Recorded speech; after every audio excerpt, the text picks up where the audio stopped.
भारतासोबतच अनेक देश स्वतंत्र झाले. ब्रिटिशांच्या वसाहतवादातून अनेक आशियाई देश, आफ्रिकन देश यांची मुक्तता झाली. त्याला वेगवेगळी कारणं होती, पण त्याच दरम्यान अनेक देश वसाहतवादाच्या जोखडातून मुक्त झाले. अनेकांनी वेगवेगळे मार्ग अवलंबले. आपल्या देशाने ठरवलं, आपल्या तत्कालीन नेत्यांनी ठरवलं की भारत हा संसदीय लोकशाही मार्गाने एक स्वतंत्र देश म्हणून मार्गक्रमण करेल. जगभरामध्ये अनेक प्रकारच्या राजवटी असतात. कम्युनिस्ट हुकुमशाही असते, काही देशामध्ये लष्करशाही व्यवस्था असते, काही देशामध्ये अजून कोणत्या प्रकारची हुकुमशाही असते. आणि जे लोकशाही देश असतात त्याच्यामध्ये पण वेगवेगळ्या प्रकारच्या लोकशाही व्यवस्था असतात. जसं अमेरिकेमध्ये अध्यक्षीय पद्धतीची लोकशाही आहे, ब्रिटनमध्ये संसदीय लोकशाही आहे. तसं भारताच्या राष्ट्रनिर्मात्यांनी ठरवलं की स्वतंत्र भारत हा संसदीय लोकशाहीच्या मार्गाने मार्गक्रमण करेल. आपल्याला माहिती आहे 15 ऑगस्ट 1947 ला आपण स्वतंत्र झालो. त्याच्या आधीच संविधान सभेचं गठन झालं होतं कॅबिनेट मिशनच्या योजनेनुसार. आणि 2 वर्ष 11 महिने 18 दिवस एवढा काळ काम करून आपल्या संविधान निर्मात्यांनी हे जगातलं एक सर्वात उत्तम संविधान तयार केलं. आणि 26 नोव्हेंबर 1949 रोजी देशानं ते स्वीकारलं. पण त्याची प्रत्यक्ष अंमलबजावणी सुरू झाली 26 जानेवारी 1950 ला. कारण त्यापूर्वी 26 जानेवारी हा आपल्या स्वातंत्र्य चळवळीने स्वतंत्रता दिवस म्हणून साजरा करत आलो होतो आपण. जे लाहोरला अधिवेशन झालं होतं काँग्रेसचं, त्याच्यामध्ये ठरलं होतं की 26 जानेवारी आपण स्वतंत्रता दिवस म्हणून पाळूया. आणि त्या निमित्ताने जरी 26 नोव्हेंबरला आपण संविधान स्वीकारलं असलं तरी प्रत्यक्ष अंमलबजावणी 26 जानेवारी 1950 पासून सुरू झाली. तेव्हा खऱ्या अर्थानं आपण एक प्रजासत्ताक लोकशाही राष्ट्र म्हणून अस्तित्वात आलो. आता संविधान निर्मितीची प्रक्रिया ही जरी आपण वाचत असलो, ऐकत असलो 2 वर्ष 11 महिने 18 दिवस, तरी एकूण संविधान निर्मितीची प्रक्रिया काही तेवढ्याच कालखंडात झाली असं नाहीये. त्याचे वेगवेगळे टप्पे आहेत. कुठल्याही देशाचं संविधान, त्याची निर्मिती प्रक्रिया अभ्यासायची असेल तर त्याची हिस्ट्री बघावी लागते. त्या देशाच्या हिस्ट्रीचं ते प्रोडक्ट असतं. इंग्रजांच्या विरोधात स्वातंत्र्याची चळवळ सुरू झाली. त्या चळवळीमध्ये अनेक प्रवाह होते. सशस्त्र क्रांतिकारकांचा मार्ग होता. त्याचप्रमाणे काँग्रेसच्या माध्यमातून सनदशीर चळवळीचा देखील मार्ग होता. त्यानंतर ब्रिटिशांना असं भाग पडलं निर्णय घ्यायला की टप्प्याटप्प्याने भारतीयांचा भारताच्या राज्य व्यवस्थेमध्ये समावेश करून घेतला पाहिजे. मग ते आपण वाचतो मोर्ले मिंटो सुधारणा आल्या 1909 ला. मग 1919 ला मॉन्टेग्यू चेम्सफोर्ड आला कायदा. त्यानंतर 1935 चा कायदा आला. 1935 च्या कायद्यानंतर 37 ला निवडणुका झाल्या. तर हे सगळे टप्पे आहेत संविधान निर्मितीकडे जाण्याचे. आणि शेवटी कॅबिनेट मिशन आलं आणि त्या माध्यमातून संविधान सभा गठीत होऊन संविधान निर्माण झालं. त्यामुळं भारतीय संविधान हे राजकीय म्हणजे क्रांतीचं आउटपुट नाहीये, ते रिव्होल्युशनरी नाहीये, ते इव्होल्युशनरी आहे. भारताचा जो स्वातंत्र्याचा लढा आहे तो त्याच्यामध्ये जरी वेगवेगळे प्रवाह असले आणि सगळ्यांचं महत्व आहेच, पण प्रामुख्यानं तो शांततापूर्ण सनदशीर मार्ग राहिलेला आहे. काँग्रेसच्या नेतृत्वाखाली जो मार्ग होता, जी चळवळ होती ती डॉमिनंट होती. त्याच्यामध्ये जे क्रांतिकारी मार्गाचा अवलंब करणारे होते त्यांचं महत्व कमी नाहीये. कारण ब्रिटिशांसारखा साम्राज्यवादी शासन हे सनदशीर मार्गाला रिस्पॉन्ड कधी करेल? जर सशस्त्र क्रांतीचा मार्ग इकडे ओपन असेल, तो एक दबाव गट असेल, तरच सनदशीर चळवळीला काहीतरी किंमत आहे. त्यानंतर सुभाषचंद्र बोस यांनी काय प्रयत्न केले ते आपल्याला माहिती आहे. स्वातंत्र्य काँग्रेसमुळेच मिळालं हे पूर्णपणे सत्य नाही, पण काँग्रेसमुळे काहीच झालं नाही हे पण सत्य नाही. सगळ्या प्रवाहांचा स्वातंत्र्याच्या वाटचालीमध्ये मोठा वाटा आहे. पण प्रामुख्यानं आपली स्वातंत्र्याची चळवळ ही सनदशीर मार्गाने राहिलेली आहे, अहिंसक राहिलेली आहे. त्याचप्रमाणे जेव्हा राजकीय स्वातंत्र्याची चळवळ चालू होती त्याच वेळेला आपल्या देशामध्ये सामाजिक स्वातंत्र्याची देखील चळवळ चालू होती. समाज क्रांतीची, समाज सुधारणेची चळवळ देखील सुरू होती.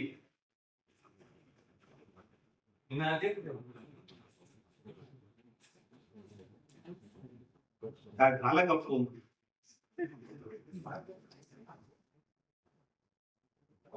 मग जसं स्वातंत्र्याची चळवळीचा अभ्यास करत असताना आपण कुठून सुरुवात करतो? 1857चा स्वातंत्र्य समर. त्याचप्रमाणे त्याच्या पॅरलल एक सामाजिक सुधारणेची चळवळ महात्मा फुले असतील, नंतर राजाराम मोहन रॉय असतील, शाहू महाराज असतील, डॉक्टर बाबासाहेब आंबेडकर असतील, असे त्या त्या प्रांतामध्ये प्रदेशामध्ये वेगवेगळ्या सुधारकांनी सामाजिक सुधारणेची चळवळ देखील त्याच वेळी चालवली. त्यामुळे 1850 ते 1950 हा जो एक शतकाचा काळ आहे तो भारताच्या दृष्टीने फार महत्वाचा आहे. जसं की राजकीय स्वातंत्र्याचा कार्यकाळ होता तसाच तो भारताचा प्रबोधन युगाचा देखील काळ राहिलेला आहे. जसा आपण अभ्यास करतो युरोपियन रेनेसान्स, युरोपचं सुधारणा युग, प्रबोधन युग, तसं इंडियन रेनेसान्स देखील त्या काळामध्ये झालेला आहे. म्हणजे 19व्या शतकाचा उत्तरार्ध आणि 20व्या शतकाचा पूर्वार्ध. त्यामुळे भारतीय संविधान हे राजकीय स्वातंत्र्याची चळवळ आणि सामाजिक सुधारणेची चळवळ या दोन्ही चळवळीचं एकत्रित आउटपुट, त्याचं जे आर्क आहे, त्याचं जे लोणी आहे ते आहे भारतीय संविधान. म्हणजे स्वातंत्र्याची प्राप्ती देखील संविधानाच्या निर्माणातून होते आणि सामाजिक सुधारणेची चळवळ देखील आपलं ध्येय गाठते संविधानाच्या निर्मितीतून. त्यामुळे हे दोन्ही चळवळी सनदशीर राहिलेली आहेत. त्यामुळे आपलं संविधान हे उत्क्रांतीच्या प्रक्रियेतून घडलेलं आहे, नक्की क्रांतीच्या. क्रांती जेव्हा होते प्रचंड हिंसा होते, पण ती लॉंग टर्म सस्टेनेबल नसते. एकदा माणसाला हिंसेची चटक लागली की ती हिंसा सातत्यानं आपला मार्ग शोधत राहते. म्हणजे एकदा ब्रिटिशांच्या विरोधात प्रचंड हिंसाचार होईल, मग अजून ती हिंसा आपले शत्रू शोधत राहते. त्यामुळे लोकशाही व्यवस्था लगेचच रुजू शकत नाही. त्यामुळे सनदशीर मार्गाची स्वातंत्र्याची चळवळ आणि समाज सुधारणेचा जेव्हा आपण बोलतो तेव्हा डॉक्टर बाबासाहेब आंबेडकर हे आपल्यासाठी आयकॉन म्हणून आपण त्यांच्याकडे बघतो. त्यांची संपूर्ण चळवळ बघा, कुठेही त्यांनी हिंसेचा अवलंब केलेला नाही. महाडचा सत्याग्रह घ्या, काळाराम मंदिराचा सत्याग्रह घ्या, पर्वतीचा सत्याग्रह घ्या, कितीही समोरून विरोध झाला तरी त्यांनी हिंसेसाठी लोकांना उद्युक्त केलेलं नाही. ती देखील सनदशीर. त्यामुळे बाबासाहेब आंबेडकर हे हार्डकोर कॉन्स्टिट्युशनलिस्ट होते. ती देखील चळवळ त्यांनी शांततेच्या मार्गाने चालवली. आणि आता भारतीय संविधान जेव्हा आपण स्वीकारलेलं आहे तेव्हा आपण काय ठरवलं की आम्ही भारताचे लोक, भारत एक, म्हणजे भारताचं स्वरूप कसं राहील. आपण तेव्हा डिक्लेअर केलं भारत एक सॉव्हरेन डेमोक्रेटिक रिपब्लिक, सार्वभौम लोकशाही राज्य राहील. सेक्युलर आणि सोशलिस्ट हे शब्द नंतर आले, त्याचा अर्थ नंतर बघू आपण. पण सॉव्हरेन डेमोक्रेटिक रिपब्लिक अशा प्रकारचं राष्ट्र आम्हाला घडवायचं आहे ज्याच्यामध्ये प्रत्येक नागरिकाला विचार, अभिव्यक्ती, श्रद्धा, उपासना आणि विश्वास याचं पूर्ण स्वातंत्र्य राहील.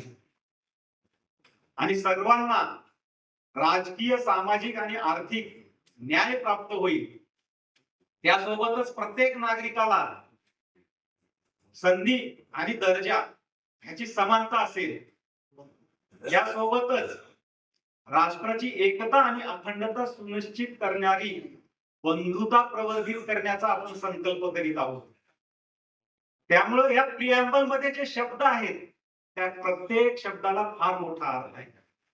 एका शब्दावर एक पुस्तक होऊ शकतं, इतका खोल अर्थ त्या शब्दांना आहे. सॉरी म्हणजे काय, डेमोक्रेटिक म्हणजे काय, रिपब्लिक म्हणजे काय, liberty, equality, fraternity, justice, unity and integrity of nation and dignity of an individual, हे प्रमुख तत्व त्या संविधानाच्या प्रास्ताविकेमध्ये आहे. आता स्वाधीन म्हणजे काय, आपण सार्वभौम आहोत, आमच्यावर कुठल्याही साम्राज्यवादी सत्तेची काही हुकूमत नाही, आमचे निर्णय आम्ही ठरवणार, म्हणजे आमचं देश सार्वभौम आहे, कोणीही आम्हाला डिक्टेट नाही करू शकत. जे करार आम्ही स्वखुशीनं केलेले आहेत तेच तेवढे अपवाद राहतील, नाहीतर आम्ही पूर्णपणे सार्वभौम आहोत. डेमोक्रेसी देखील वेगवेगळ्या प्रकारची आहे. आपण इलेक्शन लढतो, दर 5 वर्षाला मतदान करतो, तेवढ्या पुरती लोकशाही अपेक्षित नाहीये घटना निर्मात्यांना. डॉक्टर बाबासाहेब आंबेडकर संविधान सभेमध्ये म्हणतात, आता जेव्हा आपण हे संविधान स्वीकारलंय तेव्हा आपण राजकीय लोकशाहीचा तर स्वीकार केलेला आहे, प्रत्येकाला मतदानाचा अधिकार आहे, प्रत्येकाला इलेक्शन लढवण्याचा देखील अधिकार आहे, पण लोकशाहीचा अर्थ केवळ मतदान करणे किंवा निवडणुका लढवणे एवढा नाहीये. तर बाबासाहेबांना सामाजिक आणि आर्थिक लोकशाही अपेक्षित आहे. सामाजिक आणि आर्थिक लोकशाही अपेक्षित आहे म्हणजे काय आहे, तर ते म्हणतात आपण ह्या संविधानाच्या माध्यमातून 1 पर्सन 1 वोट हे तत्व तर स्वीकारलंय, पण आपल्या सामाजिक आणि आर्थिक जीवनामध्ये आपण एक व्यक्ती एक मूल्य हे तत्व आपण नाकारतोय. आणि हे कॉन्ट्रॅडिक्टरी जीवन आपण फार काळ जगू शकत नाही. जर आपल्याला राष्ट्राची एकता अखंडता सुनिश्चित करायची असेल आणि लोकशाही यशस्वी करायची असेल, तर हा विरोधाभास आपल्याला मिटवावा लागेल. त्यामुळे सामाजिक आर्थिक लोकशाहीच्या दृष्टीने आपल्याला वाटचाल करावी लागेल, असं बाबासाहेबांनी संविधान सभेत सांगून ठेवलेलं आहे. आता मागच्या 75 वर्षाचा आढावा घेतला तर आपल्या घटना निर्मात्यांनी जो संकल्प केला होता, त्या संकल्प पूर्तीच्या दृष्टीनं आपण कितपत यशस्वी झालेलो आहोत हे जरा तपासलं पाहिजे. भारत स्वतंत्र झाला तेव्हा आपली काय स्थिती होती, एक थर्ड वर्ल्ड कंट्री म्हणून आपली ओळख होती. प्रचंड प्रमाणात जमीनदारी, आर्थिक विषमता, सामाजिक मागासलेपण, अंधश्रद्धा, अज्ञान, ब्रिटिशांनी लुटून सगळं रक्त शोषून एक आजारी देश आपल्यासाठी मागे ठेवून गेला. देश विदेशातले अनेक विचारवंत राजकीय तत्वज्ञ तेव्हा एक भविष्यवाणी करायचे, भारत हे एक युनायटेड कंट्री म्हणून फार काही टिकणार नाही, ह्याचे शकल पडतील, कारण ह्यांच्याकडे राष्ट्र म्हणावं असं काहीच नाहीये.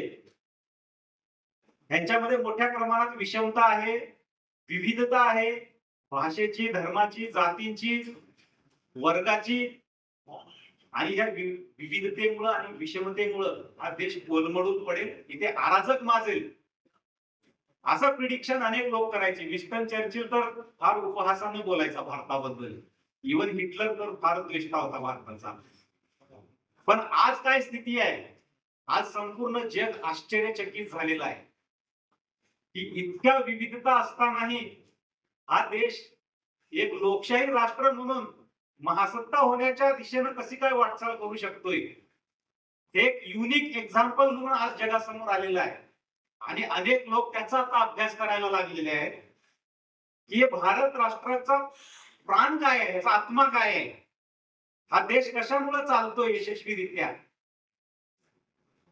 त्यामुळे आपलं राष्ट्रीयत्व काय आहे हे पण समजून घेतलं पाहिजे. आपण प्राचीन काळापासून एक सांस्कृतिक राष्ट्र आहोत. डॉक्टर बाबासाहेब आंबेडकरांनी देखील म्हटलेलं आहे की in spite of this much diversity, India has a fundamental cultural unity. ते काय आहे फंडामेंटल कल्चरल युनिटी?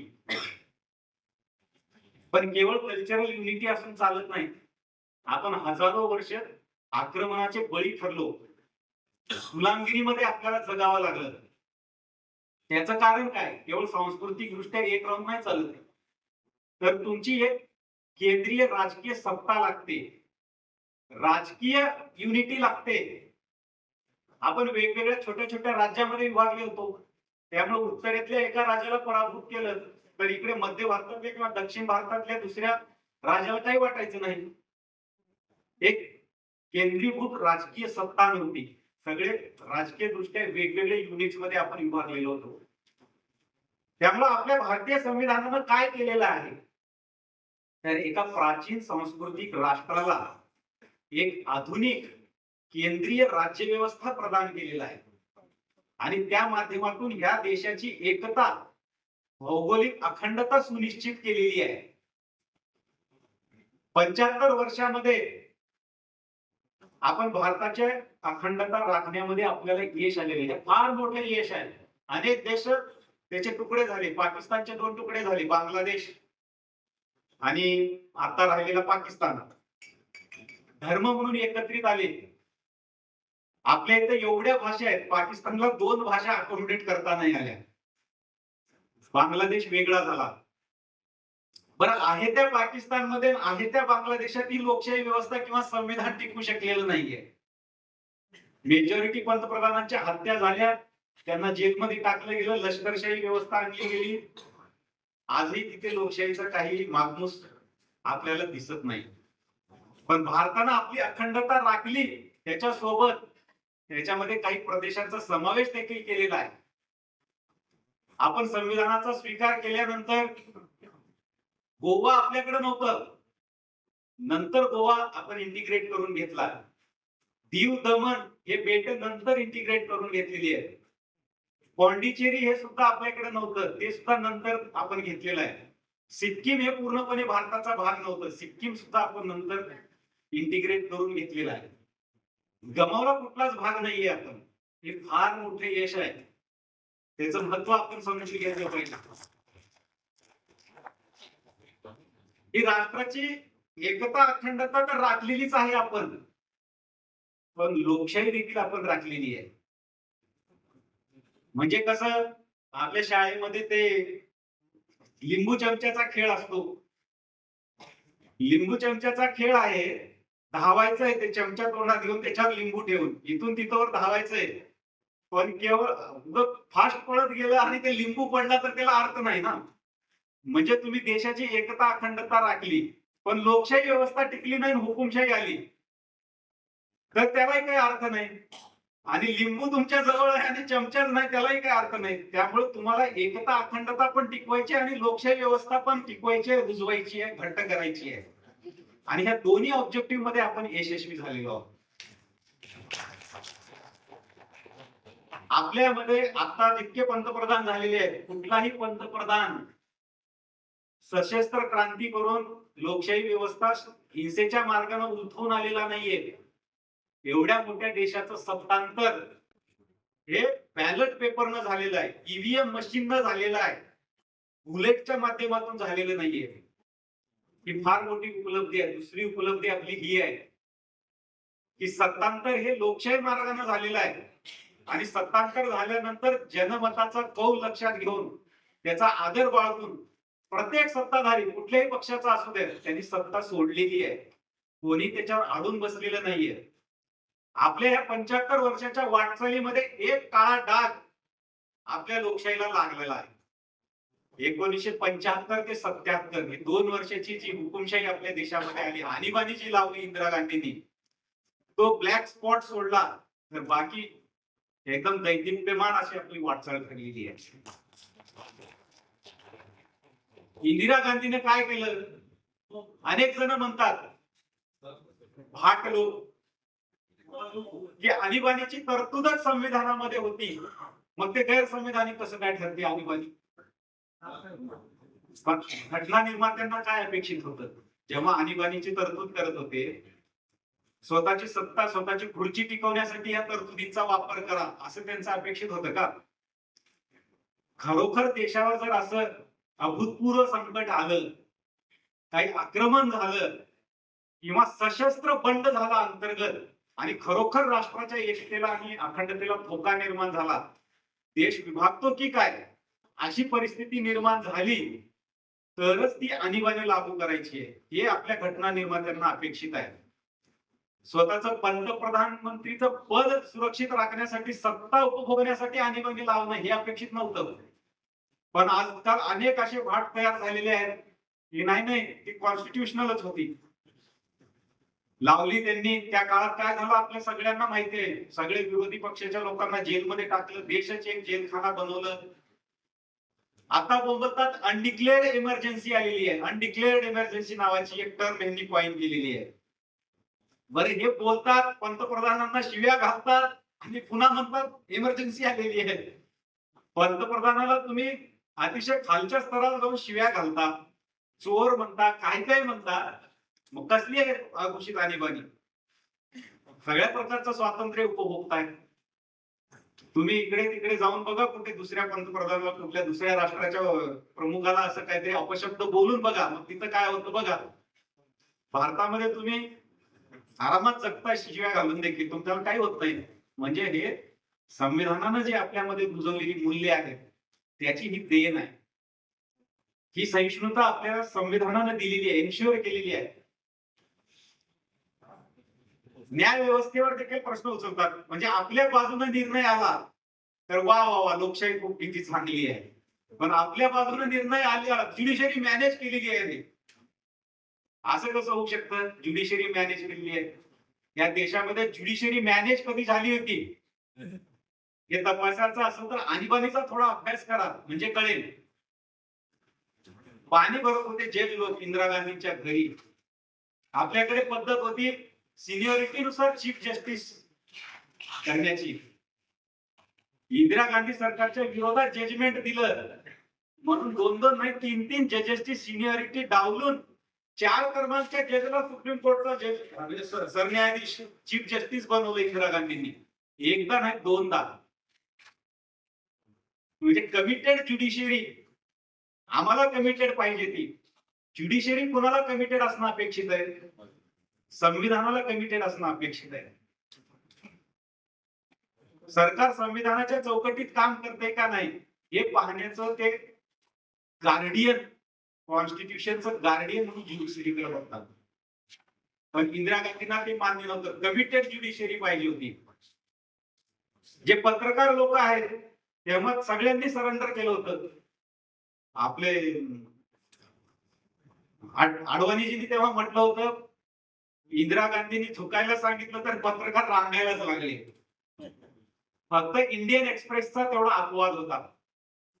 त्या काळात देखील अशी मोठी उदाहरणं समोर आलेली आहेत पत्रकारितेच्या बाबतीमध्ये. इंडियन एक्सप्रेस, ज्युडिशरी मध्ये HR खन्ना नावाचे न्यायाधीश होते, त्यांनी राजीनामा दिला. कारण काय, आणीबाणीमध्ये अशी एक केस आली की सरकारनं कोणालाही अटक करू शकते, काही कारण दाखवायची गरज नाही. आता नॉर्मल जेव्हा काळ असतो तेव्हा कसं असतं, तो कोणाला अटक करायचं असेल तर त्याला कारण सांगावी लागतात. कोर्टामध्ये 24 तासामध्ये हजर करावं लागतं.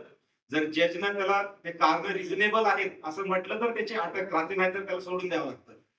पण तेव्हा without any warrant, without any reason कोणालाही अटक होऊ शकत होती. इतकंच नाही, कारागृहामध्ये कोणाचा जीव घेतला तरी त्याला काही रेमेडी नव्हती. म्हणजे राईट टू लाईफ हे संविधानाच्या अनुच्छेद 21 न दिलेलं आहे. पण आणीबाणीमध्ये तुम्हाला गोळ्या घालून जीव जरी घेतला सरकारने तरी कुठेही दाद मागायची तुम्हाला काही व्यवस्था नव्हती. इतकी भयानक ती आणीबाणी होती. आणि ते लोक जेव्हा त्याचं समर्थन करतात तेव्हा ते कशाचं समर्थन करतात हे आपण समजून घेतलं पाहिजे. त्यामुळे HR खन्ना नावाच्या एका महान न्यायाधीशाने जेव्हा राजीनामा दिला, त्या आणीबाणीतून आपला देश तरला. आता अनेक जण काय म्हणतात, इंदिरा गांधी जर हुकुमशहा असत्या तर त्यांनी निवडणुका का घोषित केल्या असत्या, ती हुकुमशाही कंटिन्यू केली असती ना. पण त्याची कारणं नीट समजून घेतली पाहिजेत. इंदिरा गांधींना लोकशाहीबद्दल फार प्रेम होतं म्हणून निवडणुका घोषित नाही केल्या. त्याच वेळा बांगलादेशमध्ये एक मोठी घटना घडली. बांगलादेशचा जो निर्माता नेता होता मुजीबुर रहमान, ते लोकप्रिय नेता होता. लोकशाही व्यवस्था आणली त्यांनी, लोकशाही प्रति कमिटमेंट घोषित केली, पण नंतर सत्ता पूर्ण आपल्या हातातच नियंत्रित ठेवली. लष्कराकडून मुजीबुर रहमान आणि त्याच्या फॅमिलीची कत्तल करून लष्कराने घेतल्या आणि आपल्या हातात देश घेतला. इंदिरा गांधीची झोप उडाली की हुकुमशाही आणली तर हे असंही होऊ शकतं. त्यामुळे त्यांनी विचार केला आज ना उद्या आपल्या कुटुंबाच्या बाबतीत कदाचित असं घडेल. त्यामुळे ती भीती त्यांच्या मनामध्ये बसली आणि वेगवेगळ्या यंत्रणांनी त्यांना असं फीडिंग केलं की नाही, जनतेमध्ये तुमच्याबद्दल खूप चांगलं वातावरण आहे, देशाला तुम्ही एक शिस्त लावली आहे असं बोललं जातंय, निवडणूक घोषित झाली तर तुम्ही निवडून येऊ शकता. म्हणून इंदिरा गांधीनं निवडणुका घोषित केल्या, जनतेनं द्यायचा तो निकाल दिला. जनतेने निर्णायक तेव्हा एक पाऊल उचललं आणि ती इंदिरा गांधीची सत्ता उखडून टाकली. पहिल्यांदा गैर काँग्रेसी सरकार देशात आले 1977 ला. ज्या घटना दुरुस्त्या केल्या होत्या इंदिरा गांधीनं त्या सगळ्या रिव्हर्स केल्या जनता सरकारने. इतक्या टोकाच्या घटना दुरुस्त्या केल्या होत्या काय सांगा. म्हणजे एक तर घटना दुरुस्ती 39वी 39 म्हणजे घटना दुरुस्तीची प्रक्रिया आहे ना.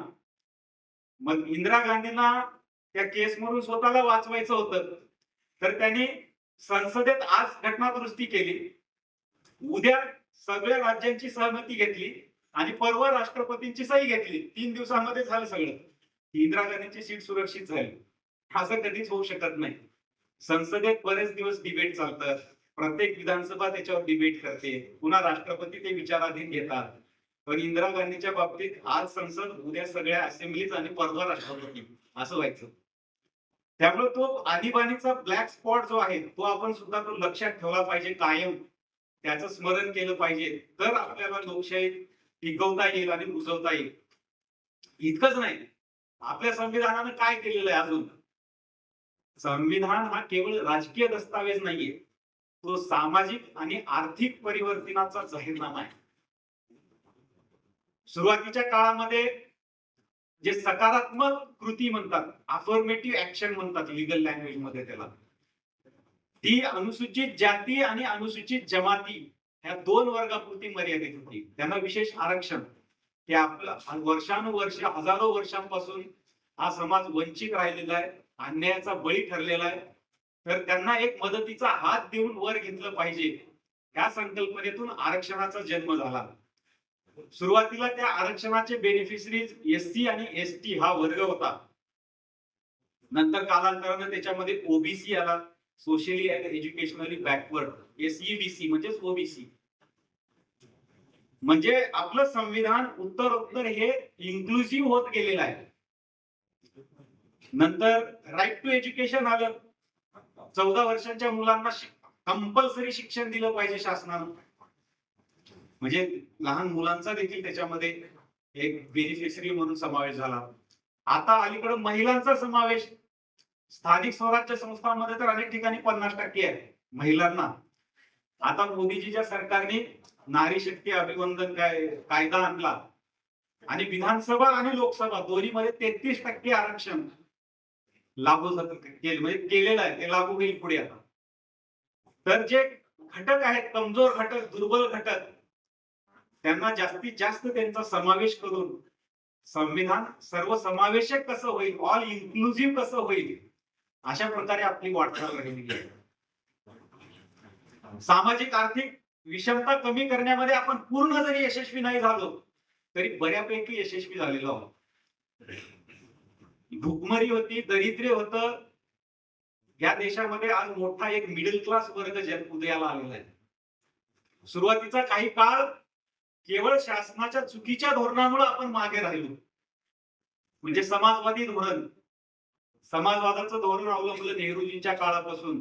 म्हणजे उद्योगधंदे सरकारच्या ताब्यात राहतील, प्रायव्हेट उद्योगधंदा काढायचा असेल तर वेगवेगळ्या एजन्सीकडून त्याला परवानग्या घ्यावी लागतील. म्हणजे बाबूगिरी आली त्याच्यामध्ये. मग ते करप्शन आलं. लायसन्स राज म्हणतात. कोणाला उद्योग काढायचा असेल तर लायसन्स मिळवण्यासाठी प्रयत्न करावे लागतात. आणि एकदा प्रशासनाच्या हातात पॉवर गेली की करप्शन बोकाळतो आणि आर्थिक विकास मंदावतो. त्यामुळे आपल्या देशाची आर्थिक चक्रच चालली नाही. देशाचे आर्थिक धोरण असं होतं की देशाच्या पायात बेड्या अडकवल्या त्यांनी समाजवादाच्या. त्यामुळे आपला देश सातत्यानं गरीबच राहिला. गरिबी हटावचे नारे द्यायचे आणि दुसऱ्या बाजूला लोकांच्या पायात बेड्या टाकायच्या. अशी कशी गरिबी जाणार? पण हे कळलं नाही. ते बेड्याचा त्या आपल्या शासनकर्त्यांना अलंकार वाटू लागले होते. पण 1992 ला आपण हे आर्थिक उदारीकरणाचं धोरण स्वीकारलं. ते कन्व्हिक्शन नाही, कंपल्शन न स्वीकारलं. म्हणजे मजबुरी झाली, दिवाळखोरी निघाली. कितीतरी टन सोनं हे हे ठेवावं लागलं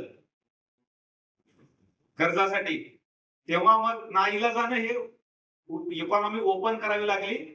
त्यानंतर 92 पासून आतापर्यंत साधारण 30 वर्षामध्ये इतकी मोठी प्रगती आपण करू शकलेलो आहे. 30 वर्षामध्ये जर स्वतंत्र झाल्यानंतर पहिल्याच दशकामध्ये जर आपण हे धोरण अवलंबलं असतं तर आपण कुठे गेलो असतो?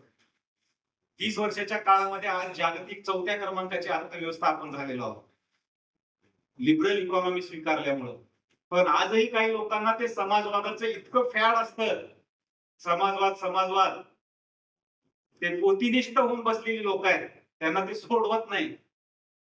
त्यामुळे भारतीय संविधानात जे समाजवाद आहे त्याला काही अर्थ उरलेला नाही आता. हा, आपल्या घटना निर्मात्यांनी समाजवादाची कल्पना केली नव्हती. हे समाजवाद सेक्युलर इंदिरा गांधींनी जे टाकलं ते काय आपल्या घटना निर्मात्यांच्या विचारात हे शब्द नव्हते का? त्यांना तेवढं समजत नव्हतं आणि इंदिरा गांधीच्या सरकारला जास्त समजत होतं का? त्याची चर्चा देखील घटना समितीमध्ये झालेली आहे.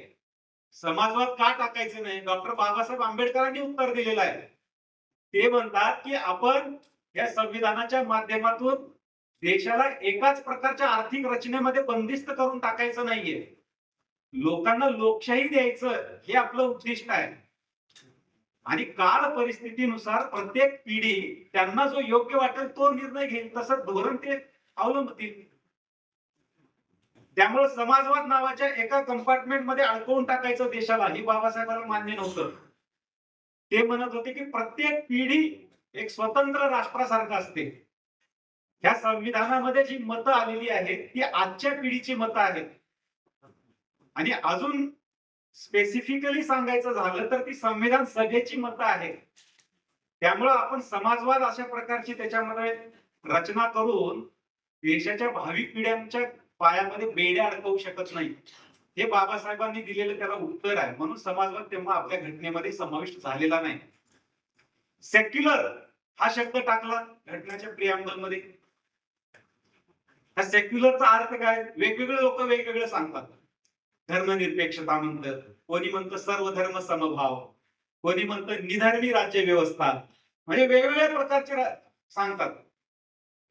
सेक्युलरचा आपण अर्थ समजून घेतला पाहिजे. सेक्युलर हा शब्द प्रिअम्बल मध्ये असो किंवा नसो, आपली घटना सुरुवातीपासूनच सेक्युलर आहे. घटनेचे अनुच्छेद बघा तुम्ही. घटनेचा अनुच्छेद 14 घ्या, 15 घ्या, 16 घ्या, 25, 26, 27, 28, 29, 30 घ्या. हे सेक्युलरिझम त्याच्यामध्ये आहे. त्याच्यात काय लिहिलेलं आहे घटनेच्या अनुच्छेद 14 आणि 14 मध्ये? की राज्य व्यवस्था नागरिकांमध्ये जात, पंथ, भाषा, प्रांत, लिंग ह्याच्या आधारे कोणताही भेदभाव करणार नाही. 25 मध्ये काय म्हटलेलं आहे? प्रत्येक नागरिकाला स्वतःचा धर्म आचरण्याचा, त्याचा प्रचार प्रसार करण्याचा अधिकार राहील. नोकरी देत असताना शासन त्याच्या जात, धर्म, भाषा, लिंग याचा विचार करणार नाही. त्यामुळे सेक्युलरिझम हे आपल्या घटनेमध्ये पूर्वीच आहे. त्याला वेगळं प्रिअम्बल मध्ये टाकण्याची काही आवश्यकता नाही. पण सेक्युलरिझमच्या बाबतीमध्ये, आणि सेक्युलरिझम हे भारतामध्ये विविध धर्माचे लोक आहेत म्हणून आलेला नाहीये. 100% जरी एकाच धर्माचे लोक असले तरी आपली राज्यव्यवस्था सेक्युलर राहणार होती. असणं गरजेचं, म्हणजे चांगलं आहे ते. सेक्युलरिझम काय? सर्व धर्म समभाव नाही. सर्व धर्मापासून तेवढंच अंतर. आणि धर्म स्वातंत्र्य जे आहे आपल्या घटनेमध्ये, ते कशा प्रकारचं धर्म स्वातंत्र्य आहे ते आपण नीट समजून घेतलं पाहिजे. ते फार गफलत करतात लोक. धर्माचे वेगवेगळे अर्थ होतात. धर्माचे अर्थ काही लोक काय सांगतात? अग्नीचा धर्म जाळणे आहे, पाण्याचा धर्म विझवणे आहे, म्हणजे ते प्रकृती धर्म, ते फिजिक्स आहे, सायन्स आहे. दुसरा एक धर्माचा अर्थ सांगितला जातो पितृधर्म, मातृधर्म म्हणजे कर्तव्य. कर्तव्य हा शब्द देखील धर्माच्या अर्थाने घेतला जातो. तिसरा अर्थ आहे उपासना पद्धती. कोणी रामाची उपासना करतं, कोणी कृष्णाची करतं, कोणी बौद्धांची करतं, कोणी इस्लाम धर्म मानतो. हे उपासना पद्धती हे एक धर्म झाला. चौथा एक धर्माचा अर्थ आहे, जे काही हजारो वर्षांपासून चालत आलेले धर्म आहेत ती केवळ उपासनेपुरती मर्यादित नाहीत. त्यांनी समाजाला एक सोशल कोड देखील दिलेला आहे. प्रत्येक धर्माने दिलेला आहे, काही ना काही सोशल कोड दिलेला आहे. ते सोशल कोड पाळण्याचं स्वातंत्र्य द्यायचं का मग सगळ्यांना? धर्म स्वातंत्र्य म्हणजे घटना निर्मात्यांना ते अपेक्षित नाहीये. तुमचं सामाजिक, आर्थिक, राजकीय जीवन, त्याची ऐहिक बाजू हे पूर्णपणे शासनाच्या अधीन राहील. शासनानं वाटलं हे नागरिकांच्या मूलभूत हक्कावर गदा आणणार आहे, शासन त्याच्यात हस्तक्षेप करून कायदा करेल. म्हणजे तुम्ही असं म्हणू शकत नाही माझा धर्म मला अस्पृश्यता शिकवतो आणि मी अस्पृश्यता पाळेन. तशा प्रकारचं धर्माचरण करण्याची परवानगी आपली घटना देत नाही. तुम्ही असं म्हणू शकत नाही माझ्या धर्मामध्ये ट्रिपल तलाक सांगितला आणि तीनदा तलाक तलाक तलाक म्हणलं की झाला डिवोर्स. अशा प्रकारचं धर्म स्वातंत्र्य आपल्या घटनेला मान्य नाही. तुम्ही जर म्हणाल माझी अशी धार्मिक भावना आहे की ह्या अग्नीतून चाललं, विस्तवावरून चाललं तर अमुक रोग बरा होतो, तशा प्रकारचं धर्म स्वातंत्र्य आपलं संविधान देत नाही. त्यामुळे धर्म स्वातंत्र्य काय देतं हे नीट समजून घेतलं पाहिजे. तुम्हाला उपासनेचं स्वातंत्र्य आहे, तुम्ही पूजा पद्धती करा, यात्रा, जत्रा, सण, उत्सव, तुमचा अध्यात्म, हे धर्म स्वातंत्र्य आहे. किंवा तुम्ही इस्लाम धर्मी असाल तर तुम्ही नमाज पढा, हजला जा, तुम्ही काय रोजा रखा, हे जे तुमचे मूलभूत तत्व आहेत त्याचं पालन करू शकता तुम्ही. धर्म तुम्हाला सर्वव्यापी मी धर्म पाळेन त्याचं स्वातंत्र्य आपली घटना देत नाही. समान नागरिक कायदा आपल्या घटना निर्मात्यांना अपेक्षित आहे. तो समान नागरिक कायदा काय की तुमचं कौटुंबिक जीवन हे तुमच्या धार्मिक कायद्यांना आता हे नियंत्रित होणार नाही. तुम्हाला वाटेल माझ्या अमुक धर्मात बहुपत्नीत्व सांगितलंय, माझ्या अमुक धर्मामध्ये ऍडॉप्शनच्या संबंधी असं सांगितलेलं आहे, डिवोर्सच्या संबंधी तसं सांगितलेलं आहे. हे ऐहिक जीवनाचे प्रश्न हे सगळे संविधान राज्यव्यवस्थेच्या अधीन देतं. त्यामुळं त्याला धर्माचा आधार असू शकत नाही. समान नागरिक कायदा घेणं हे आपल्या घटना निर्मात्यांना अपेक्षित आहे. म्हणजे जसा भेद करता येत नाही धर्माच्या आधारे, तसं वेगवेगळे कन्सेशन देखील देता येत नाही.